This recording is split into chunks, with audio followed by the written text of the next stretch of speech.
What is up, everybody? Welcome back to another episode on EI Entertainment Studios, back at it with another debate video. Today's debate video, we're going to be talking about Godzilla Minus One versus Kong from the Monsterverse. So I'm really excited for this one. Here's the plan. We're going to first go over each monster and go over their analytics, and once we do that, we're going to put them up against each other in a death battle. Now, one thing I do want to note here is we're going to be focusing on the realistic characteristics of these kaijus, and if you guys don't know yet, Godzilla Minus One is essentially about the same size as the 1954 Godzilla, which is around approximately 50 meters tall. Whereas the Monsterverse Kong, he's around 100 meters tall, or to be specific, 102 meters tall. And we're going to take that the way it is, as they're portrayed in the film, and we're going to see what's going to happen. Now, here's the plan. We'll start off first with Godzilla Minus One. We'll introduce him, go over everything, and then we'll go over Kong, and then we'll start with the final battle. So, the first kaiju we have is Godzilla Minus One, and of course, he is the newest Godzilla adaptation in Toho's post-war Japan, and Godzilla is the symbol and force of human evil and destruction blasting through a war-scarred nation. That's the basic plot of the film and the basic characteristic of where this Godzilla is. Now, in terms of his height, he does, as I said, stand approximately 50 meters tall. And for the abilities, we'll do a quick skim, we'll come back to them and do a deep analysis very shortly.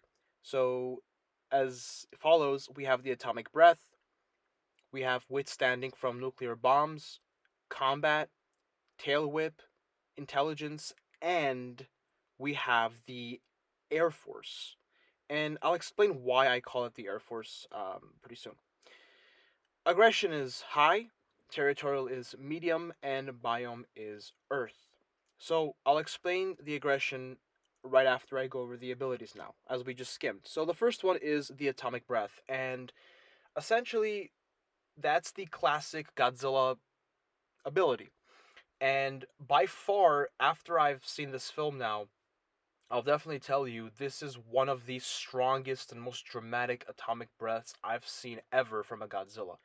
I would say definitely outperforms the legendary Monster vs. Godzilla's atomic breath, and it's up there with Shin's, and Shin's is pretty strong as well. Shin's is more like a laser though, so I know some people debated that, but regardless, this is a very powerful atomic breath. It's actually like dropping an H-bomb every time Godzilla uses his atomic breath. So he does a lot of damage. Now, in terms of that, we have the withstanding from nuclear bombs. Before Godzilla evolved into his final form, he was essentially hit by nuclear bombs, by the H-bomb, by testing. And I'm going to use a quote from the original 1954 Godzilla, where the saying is Godzilla was baptized essentially in the H-bomb and survived. And this is exactly what happened. So he can withstand forces 4 or 5, maybe 6 times his body. So he is extremely powerful in terms of defense, right? Because of this. So continuing with that, we have the combat. Now, in terms of the combat, obviously we've never seen this Godzilla fight any other kaiju, but when he did come ashore in Minus One, he was good. I mean, in terms of he was kicking, punching, gnawing, nailing, tail whip, you name it, basically the building. So he's very agile. He can move easily. He's quick. He's not like that slow form of Godzilla. He's quick and he could fight. It seems like he could fight. That's what I took at least from it. And that kind of goes into the next one, tail whip. So yeah, I kind of went over that already. But yeah, he tail whips. He does it very well.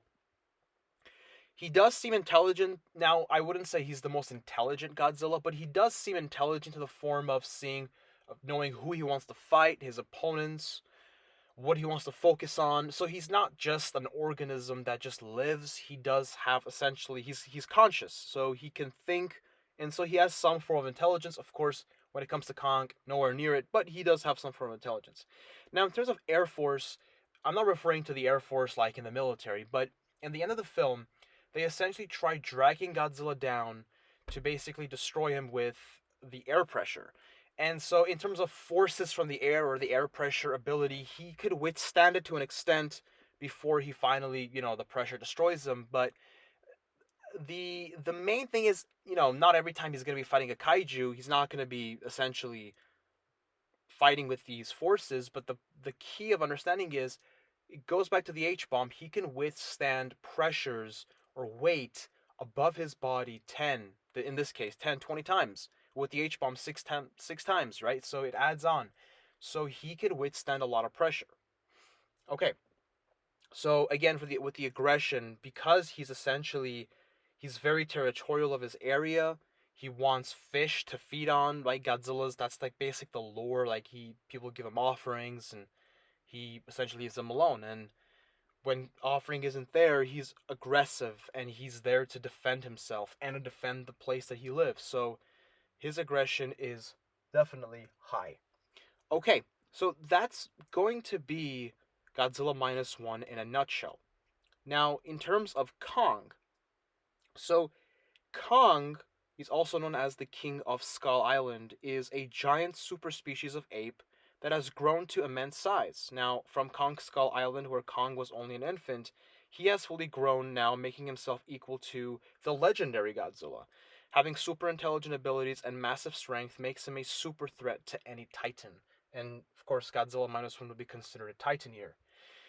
So, in terms of abilities, we're going to do the same thing. Let's go ahead and do a quick skim. So for abilities, we have the Unmatched Agility, Super Intelligence, Able to Jump Anywhere, Super Speed, Death Punch, Godzilla Dorsal Plate, Axe. So Territorial, of course, he's a primate, so he's going to be maximum. Aggression, he's going to defend himself, he's going to defend the area. Again, he's a giant ape, so his aggression is going to be maximum. His biome, just like Minus One, it's going to be Earth.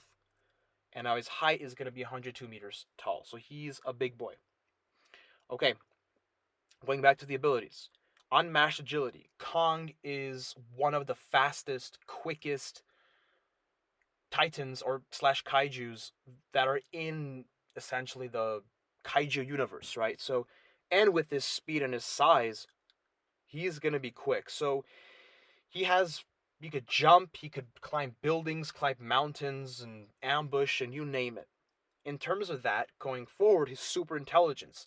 He's almost, if not as smart as a human. That supersedes Godzilla's intelligence, so he could plan things, he could ambush, he could work things out, predict things that maybe Godzilla cannot do. And this gives Kong the upper hand.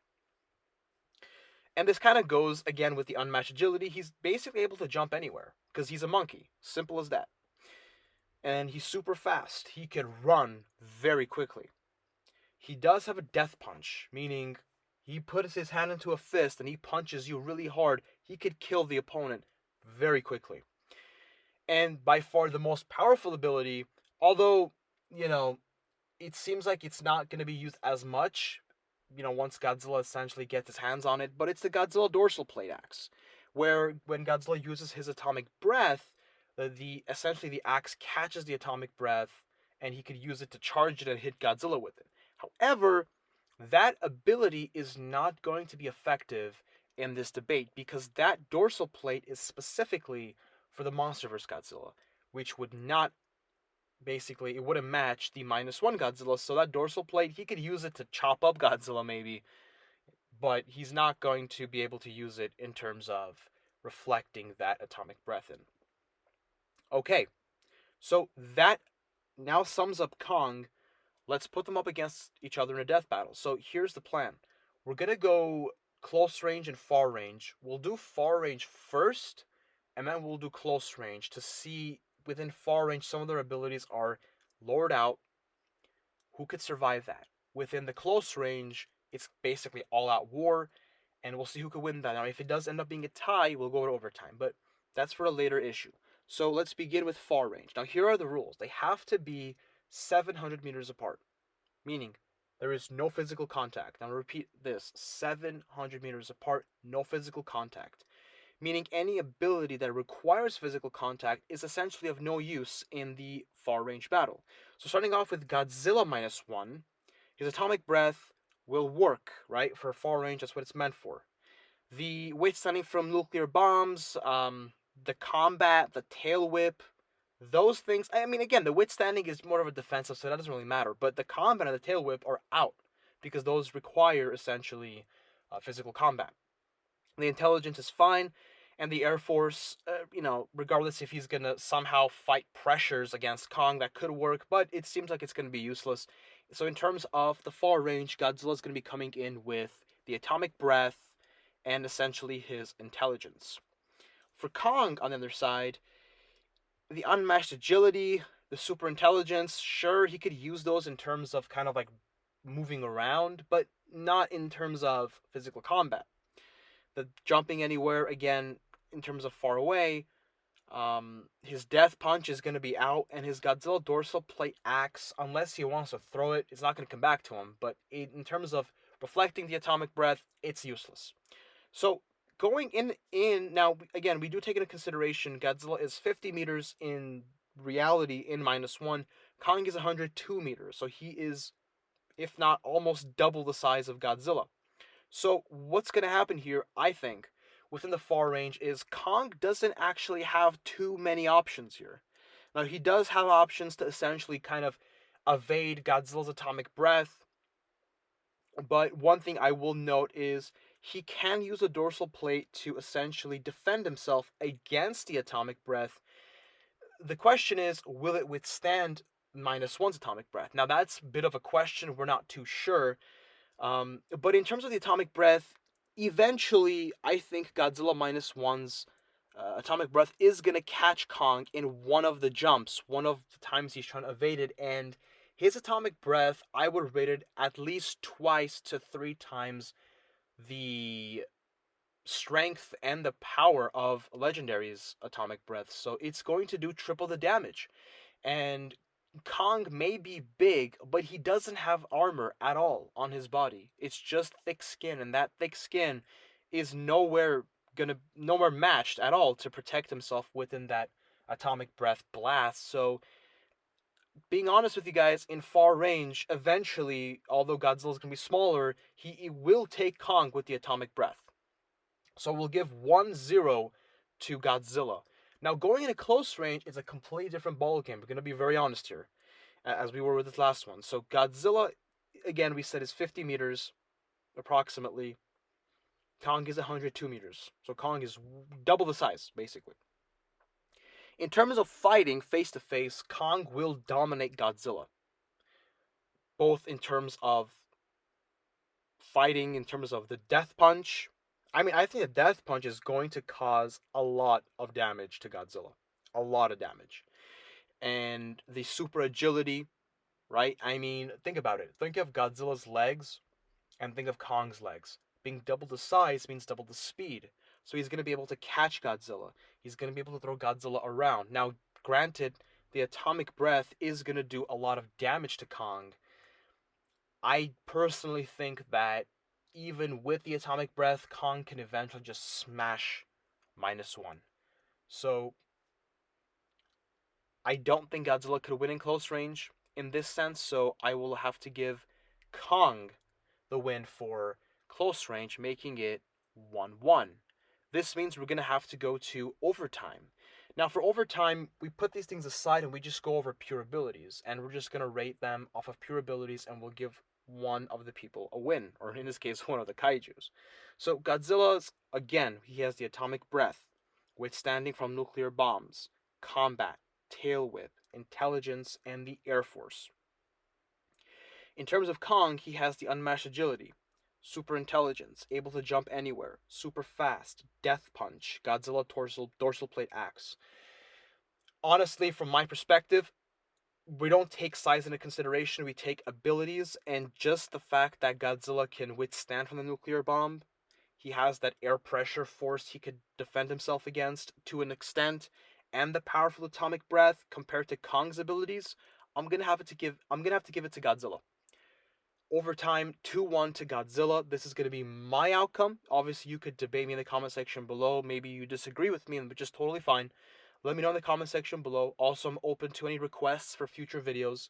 Thank you so much for watching, and as always, have a great day.